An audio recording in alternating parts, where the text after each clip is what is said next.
What's up, rookies? Welcome to another snippet on what pharmacists do. Today, we're going to talk about what pharmacists do in psychiatry, in mental health. And to do that, I am so excited to have with me Dr. Sherry Allen. I met Dr. Allen on social media, believe it or not. That's how we connected. And I was just drawn to the education you were providing I feel like to patients and providers about drugs used in mental health, side effects, and I found your videos to be really nice reviews for me personally. So I thought it would be so exciting to have you on and share what pharmacists do in mental health. So welcome, Dr. Allen. I'm really happy to have you. Thank you. I'm very excited to be here. Good, good. I'm so excited to have you. So I would like to start by having you tell us about why did you choose pharmacy and about your journey from that point on to where you're working and how did mental like pharmacy come to be? Okay. Do you want the real story or do you want The the real story is nice what I want. story? The real story. That's what we all want. The truth. The truth, the truth. Okay. So it's interesting because I teach at a pharmacy school and I'm on the Mm. admissions committee. And we always ask Mm. students why they became a pharmacist. Why do they Yes. want to become a pharmacist? And Yes. they always have these like very nice, like, I want to help the world. I want to like world peace. I want to solve all those problems. My Guilty. Yeah. like listen, and if that's I tell future students if that's true, then Say great. it. That's own that story. Yeah. My reasoning for becoming a pharmacist is Hmm. not that at all. Okay. So What is I it? when I graduated from high school, I Hmm. wanted to be a personal shopper. Like, yes, That was that's like your dream job? yes. Okay. I wanted to be a personal shopper or a personal assistant, ideally to a celebrity. Don't ask me like how this came It's about. I don't know. glamour. It's glamorous. Okay. Listen, that was the deal. I told my parents that, and my parents said no. They said no. So, like, literally, I was just telling someone the other day, there's at least 5 or 10 pharmacists in my family. So, including my dad. Ooh, okay. My dad said, listen, why don't you go to pharmacy school? And then if you want to be a personal shopper after, like, then you can. And I was like, Oh my gosh, this okay, is sure, funny. why not? Can I plug something in real quick? My son wants to be an actor. My son is 14 years old, and he tells me he wants to be an actor. And I told him the same thing. I said, okay, acting is great, but why don't you go to pharmacy school like mom and Yeah. get that, stability that you can always fall back on and then go do acting. So I'm really guilty of that. Sorry to interrupt, but I just Listen, like that. no, that was exactly like what happened. I was all set. I'm going to be this personal shopper. And then my parents said, why don't you do this Mhm, instead? So mhm, I mhm, did. I did mhm. that. I went to Florida A&M University. I think I Okay, don't even know when, a long time ago. I went to FAMU. okay. Graduated in 2009. And everyone always asks me, why did I do psychiatry? It's Mhm. because it's the one disease state that I got it. I understood it. Okay, I'm interested okay, in it. It okay, didn't take like a whole ton of effort for me just to understand it. okay. Versus, I was telling my boss yesterday, I said, ask me about diabetes, hypertension, cardio, anything. Mhm. I want no parts of it, none of it. So mental health is just, it's my thing. So Okay, then after okay, pharmacy school, I did okay, 2 years of residency up in Buffalo, New York. okay, I okay. knew that I love teaching, it's my passion. So Mhm. after residency, I applied for jobs in academia and I've been at my current school for 11 years now. Oh my goodness. So you are right now a full-time professor. Yeah, yeah. I teach at the school. So I teach our Okay. students how to treat mental health disorders, how to Okay. manage them. I And then in addition to that, I work at the Atlanta VA as my practice. got you. Oh So, yeah, yeah. I was gonna say, do you have a practice site? mhm. Okay, really cool. So how did you decide to educate people on social media via mental like Form D? Yeah. So we were just talking about earlier, Yeah. I am a mom of two. I've got a 1-year-old and a 3-year-old. And Mm-hmm. as a result of that, being a newer mom, I'm Mm-hmm. in like all the groups, the Facebook groups, the social, whatever social Got media you. group there is, I'm Mhm, a part of mhm, it. mhm. Pharmacy moms. Are Exactly. you? Yeah, yeah. With amazing intention. This one group that I'm in, Mhm, parents would always put on the post, they would mhm. say something like, my doctor wants to put me on this medication. What do you guys think? Or my doctor wants me to use this for anxiety. What do you think? And with amazing intention, I'm sure, Mhm. other parents would reply back and they would say, no, no, no, don't take that antidepressant. Use this one instead. Or stop taking that and do this. And you were The like, farm, the pharmacist in me is cringing. Like I'm cringing because people don't realize it doesn't quite work that way. And yeah, like I yeah, yeah. understand the intention is good, but it just doesn't work that way. Mhm, mhm, mhm, mhm, mhm. So then I decided, I'm like, listen, I want to start a place on the internet where the average person, you can come to it and get what I hope you feel is reliable information on all Yes. things mental health. Yes, yes, yes. And one of the So, big things, I was just listening to a podcast this morning, actually. mhm, It's the ASHP, American Society of Health System Pharmacists podcast. And one of the goals for 2023 was it was talking about forecasting pharmacy for this coming year. And one of their projects was medical disinformation. yeah. Um, and I think what you're doing is a great way of contributing to that, of providing accurate medical information out there to patients, because we've all seen a lot of wrong information, especially with COVID being promulgated around Mhm, to the community.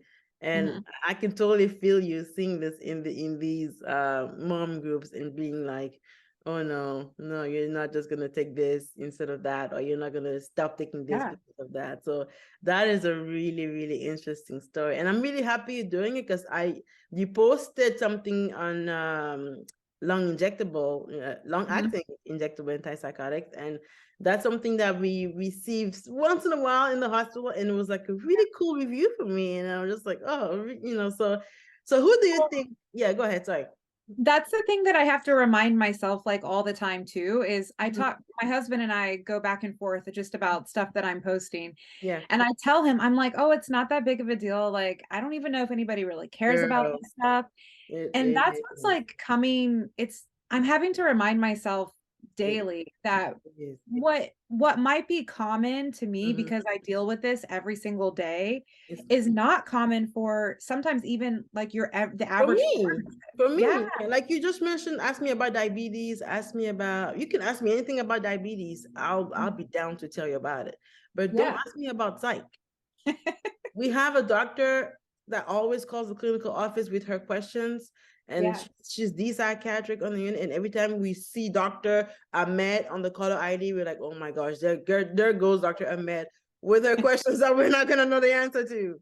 And Yeah. just asking all these questions about Parkinson, drug antipsychotic induced Parkinsonism, and what Yeah. should I start? He's tried this, but it's caused this, and we're just like, oh no, See, I love like I'm oh no. living for that.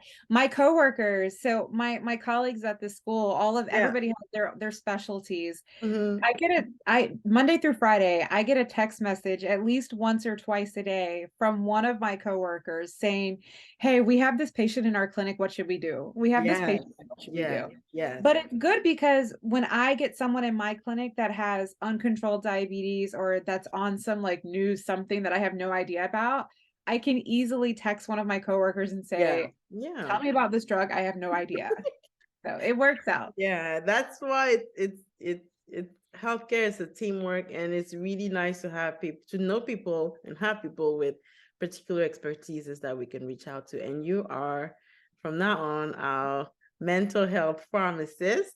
Yeah. So what do you do? What is a day like for you as a professor, and then at your practice side of the VA? Can you walk us through, not a day, like maybe a week? Yeah, yeah. So anyone, my students, my APPE students will tell you that my life is bananas. Like it's nuts. It's crazy. But that's because when you are academia, when you're a professor, it's almost like having two jobs, my job at the school and then my job at my practice site. Yes. So I see patients at the hospital Mondays, Wednesdays, and Thursdays. Okay. And ultimately, I see about 8 patients a day for 1 hour each. So that takes up a good bulk the So whole day. yeah. Yeah. Yeah. But then sometimes I'm teaching 2 or 3 times a week. Our classes are usually 2 to 3 hours. So Yeah. that's fit in sometimes on Tuesdays, Fridays, Hmm. sometimes on any day that the schedule is telling me that I have to be there. Okay. So in addition, that's the bulk of my job is seeing Okay. patients and then also teaching. Students. But with academia becomes I'm on a ton of committees. Yes. I'm in helping the students. I'm the advisor for a few organizations on campus. Hmm. Hmm. So I do a lot outside of the classroom, which I don't think people realize is academia is not just come here, let me teach you and go home. Hmm. Hmm.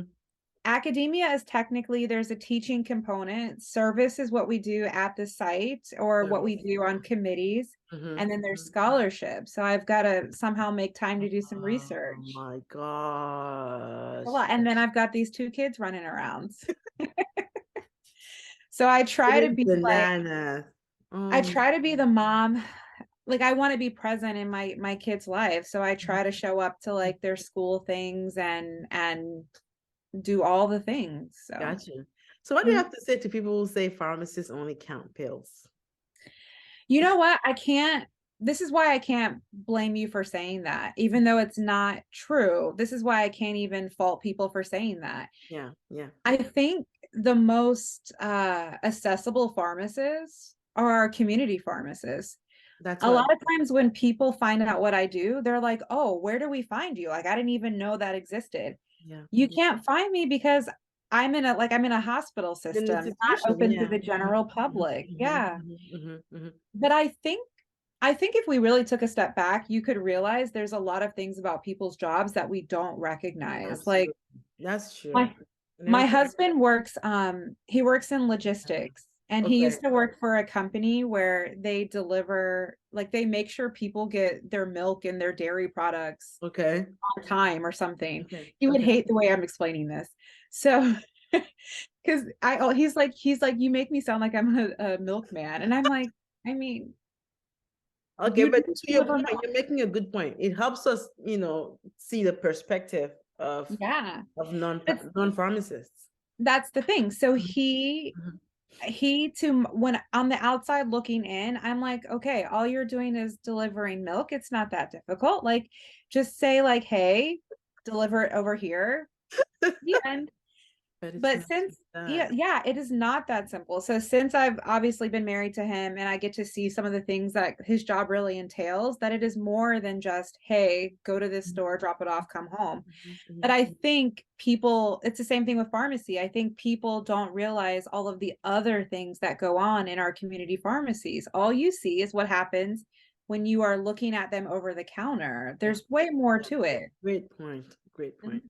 There's way more to it. And that's why we on social media, you, me, many other pharmacists, just trying to show that other side that many people wouldn't get to see.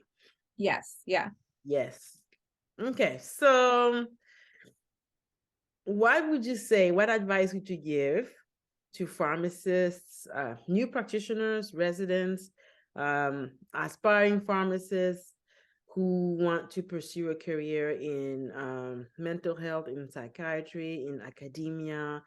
Mhm. What advice do you have for them in terms of how to approach their journey and be successful in it, especially in the light of the the low enrollment in pharmacy schools that we have now, something that would really inspire people to not look at the hardships that are happening with pharmacy right now, but to really look into the profession and the difference that we make and what they can bring to the profession. Yeah, I think I was just talking to a future pharmacy student just yesterday who was saying, can you tell me about job security? Can you talk to me about am I going to do common this and not question. have a job? Mm-hmm. But I also think here's the thing. Here's why it's important for us current pharmacists to like put ourselves out there. Mm-hmm. People don't realize with a pharmacy degree, all the things that you can do. You can do.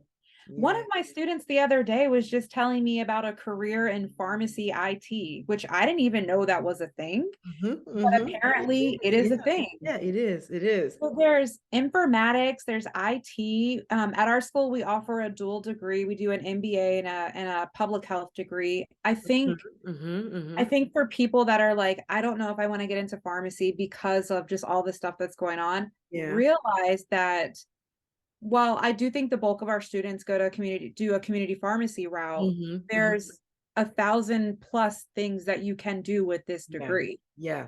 Yeah. So I Yeah. think that's important. For new practitioners, this is, yeah, I don't know, this might be either good advice or bad advice.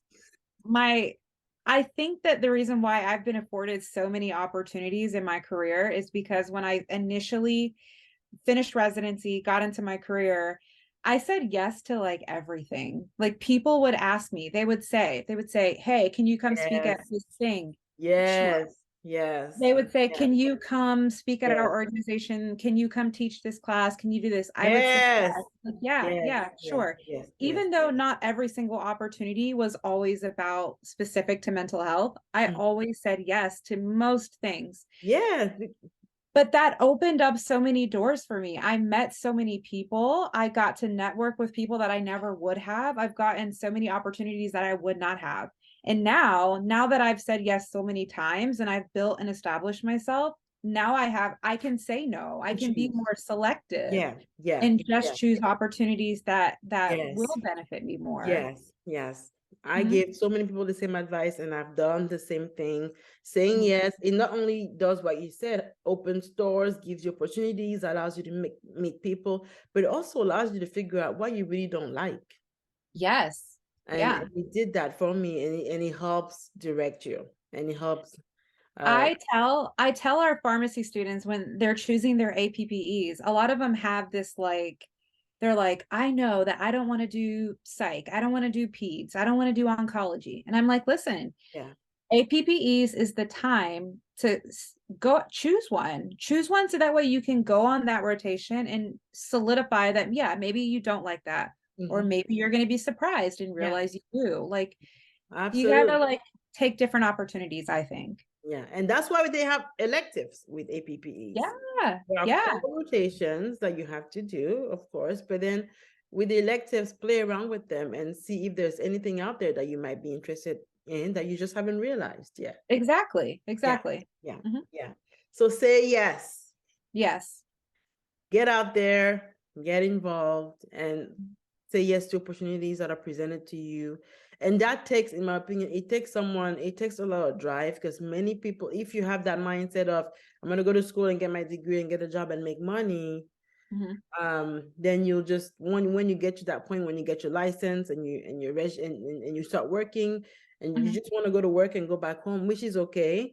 But there's Mhm. always that aspect that I've always believed in of giving back, whether it's not even in pharmacy, even at my church. I go to church every day, every Sunday, but I cannot just, I I couldn't just see myself going to church and it's all beautifully decorated, it's clean. And who does that? Someone Mhm. else is doing it. So even just, and then it took wanting to be involved, to want to serve, to want to help, because all this Yeah. community is Mhm. doing things that are making our lives a little bit easier. And by having that mindset of wanting to give back, then you can Mhm. ask, how can I help? And then people are going to give you opportunities, and then you're going to say yes. And Exactly. you're gonna get, grow in that way, and find out what you don't like. And I think that's very important in terms of figuring out what career path you want to take. Mhm. Mhm. Well, that's all I wanted to talk about. That's all I wanted to get us to meet you and know you. And so if you really interested in pharmacy as far as mental health and psychiatry is concerned, please go and follow Dr. Sherry Allen. So how do we find you on social media? Yeah. So on TikTok and Instagram, it's Mentalect PharmD. I feel like I'm pretty responsive. Like so when people send me You messages, are. You I responded to me like that same. Yeah, 30 yeah. minutes. I feel like I'm pretty approachable. So if you Yes, send you me a are. message, You are. I will message you back. I Mhm. answer people's questions all the time, like Wow. people that I've gotten to, especially other pharmacists. I Yeah. understand that mental health is not like everyone's strong point. So Yeah. I'm happy to even like just answer basic common questions that you might have too. So Awesome. Awesome. So Mentalect, MENTALECT, Farm D. yes. On Instagram, it's the same. On TikTok, is the same. Are Yep. you on Facebook? I am on Facebook. I'm not very Not much. with my Mentellect. It's just my personal account. No, I was talking about Mentalect, and then on LinkedIn as well, I believe, right? I am. Yeah. Okay, Mhm. so that's how you can reach out to Dr. Allen, and you can also reach out to me right here, wherever you're listening, Instagram, TikTok, and I'll help you connect with Dr. Allen if need be. Until the next episode, God bless you and protect you. Bye-bye. Thank you for listening. Thanks, Dr. Allen, for coming. Thank you. This is great.